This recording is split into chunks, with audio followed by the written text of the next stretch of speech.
Simon Cowell started aging rapidly when 4-year-old said, "Every word you say makes you uglier." The transformation began with a single wrinkle. 4-year-old Luna Martinez stood on the Britain's Got Talent stage, her tiny voice cutting through the studio silence with surgical precision. "Every word you say makes you uglier, Mr. Cowell. I can watch it happening right now." What started as an impossible statement became a horrifying reality, as Simon Cowell's face began changing before the eyes of 300 stunned audience members. Lines appeared where none had been moments before. His hair started graying at the temples, and his skin took on the texture of someone decades older. For the first time in television history, moral decay was becoming physical decay, and what this 4-year-old was witnessing would expose the supernatural cost of a lifetime spent destroying dreams. But to understand how a child's words triggered the most disturbing transformation ever captured on live television, we need to go back to where this nightmare began.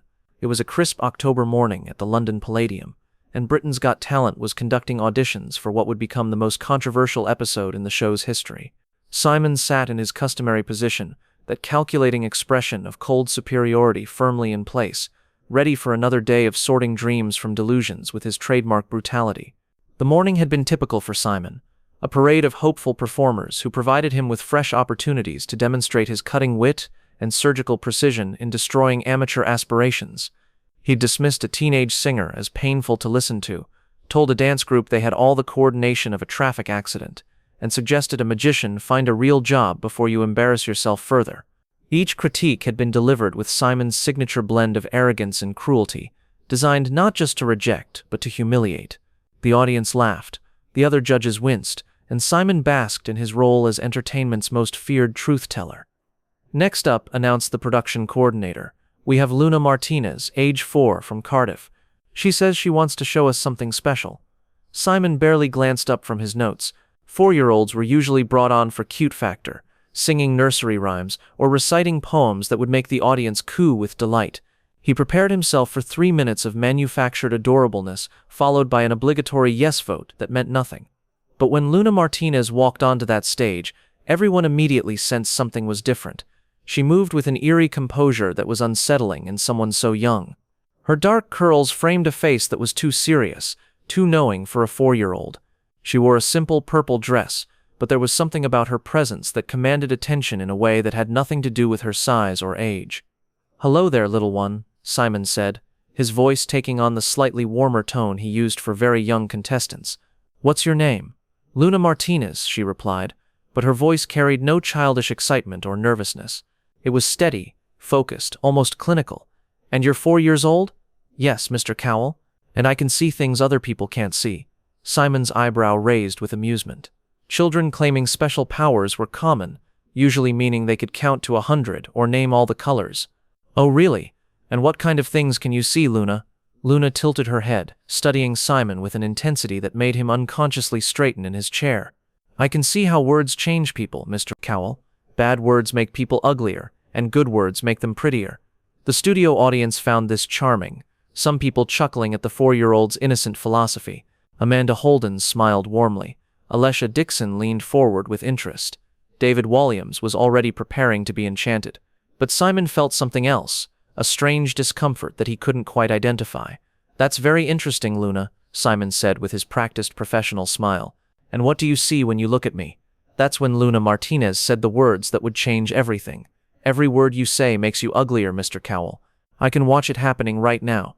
The moment those words left her mouth, something impossible began occurring. Simon's face, which had been smooth and relatively youthful for his age, started developing lines. Not the gradual aging process that takes years. This was happening in real time, visible to everyone in the studio. A wrinkle appeared at the corner of his left eye, then another. The skin around his mouth began to sag slightly, and his hair started showing gray streaks that hadn't been there moments before. "What?" Simon touched his face instinctively, feeling the new lines that shouldn't exist. Luna continued watching him with clinical fascination. "It started when you told that girl yesterday that she sang like a dying cat. Your face got uglier right when you said cat, and it got even worse when you laughed about it." The studio was beginning to notice something was wrong. The cameras captured every detail as Simon's transformation accelerated. His skin was taking on a rougher texture, and deep lines were etching themselves across his forehead. "This isn't possible," Simon whispered, staring at his reflection in the black surface of the judge's table. I can see all the ugly words you've ever said, Mr. Cowell, Luna continued matter-of-factly. They're all stuck on your face now. The meaner the words, the uglier they make you. Simon's hands flew to his cheeks as he felt the skin becoming looser, more aged. The other judges were staring in shock as Simon Cowell, who had always prided himself on his youthful appearance, was aging years within minutes. Make it stop, Simon said desperately. I can't make it stop, Mr. Cowell, Luna replied sadly. Your words did this, not me. I just helped everyone else see what was always happening. The transformation was accelerating. Simon's hair was now significantly grayer. His face was developing jowls and his eyes were becoming deeply lined and hollow. He looked like he was aging a year for every cruel word he'd ever spoken. 23 years, Luna said thoughtfully, as if reading some invisible meter. That's how much uglier your words have made you. But it's speeding up now, because you've said so many mean things all at once. Simon tried to stand, but his body felt heavier, older. When he looked down, his hands were developing age spots that hadn't been there moments before. Please, Simon begged, his voice now carrying the rasp of someone much older. I don't understand what's happening. Your outside is finally matching your inside, Mr. Cowell, Luna explained with 4-year-old directness. Every time you made someone cry, every time you broke someone's dreams, every time you laughed at someone's pain, it all made you uglier inside. And now it's showing on the outside too. The studio was in complete chaos. Medical personnel were rushing toward the stage, but they stopped when they realized this wasn't a medical emergency. It was something far beyond their understanding. Simon's reflection in the studio monitors showed a man who had aged decades in minutes. His face was deeply lined, his hair was completely gray, and his posture had the stoop of someone carrying enormous weight. I can see all the children you made cry, Luna continued, her voice taking on an otherworldly quality. Their tears are like acid on your skin, making it wrinkled and old, and I can see all the dreams you killed. They're like poison that makes your hair turn gray. Simon was now unrecognizable as the smooth, confident judge who had walked onto the stage that morning. He looked like a man in his 80s, bent and weathered by decades of cruelty made manifest. How do I make it stop? Simon pleaded. Luna considered this with the serious expression of someone much older than 4. You have to say sorry to everyone you hurt, Mr. Cowell, and you have to mean it. Really, really mean it, and you have to promise to never say ugly words again. Simon looked around the studio at the horrified faces staring back at him. His vanity, his trademark arrogance, his carefully cultivated image, all of it was crumbling along with his physical appearance. I'm sorry, Simon said, his aged voice cracking. I'm sorry to everyone I've hurt. I'm sorry for every cruel word, every broken dream, every moment of pain I've caused. The aging slowed slightly, but Luna shook her head. You have to mean it in your heart, Mr. Cowell. Sorry words from a sorry heart don't work.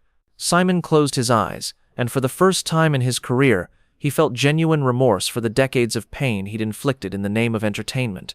When he opened them, tears were streaming down his deeply lined face. I am truly sorry, he said, and this time the words came from a place of real understanding. I spent so many years thinking cruelty was honesty, but I was just afraid of being vulnerable, afraid of showing kindness, afraid of being seen as weak. Luna smiled for the first time since taking the stage. That's better, Mr. Cowell. The ugly is slowing down now. The transformation did slow, but it didn't reverse. Simon Cowell, who had entered the studio looking like a man in his 50s, now appeared to be in his 70s, bearing the physical weight of every cruel word he'd ever spoken. Will I ever look normal again? Simon asked quietly. Luna tilted her head thoughtfully. You'll get a little prettier every time you say something kind, Mr. Cowell. But it takes 100 kind words to fix one mean word. You have a lot of fixing to do. The episode never aired in its original form, but rumors of Simon's supernatural aging spread throughout the entertainment industry. When he returned to television months later, the dramatic change in his appearance was explained as health issues, but those who had been in the studio that day knew the truth. Simon Cowell had learned that words have power beyond entertainment, beyond television, beyond anything he had ever imagined. They had the power to transform not just the people who heard them, but the people who spoke them. And Luna Martinez? She became something of a legend in the entertainment world, the 4-year-old who had made visible the hidden cost of cruelty and taught the most powerful man in showbiz that every word we speak changes us, for better or worse. Simon still judges talent shows, but his critiques are now known for their constructive nature and genuine kindness.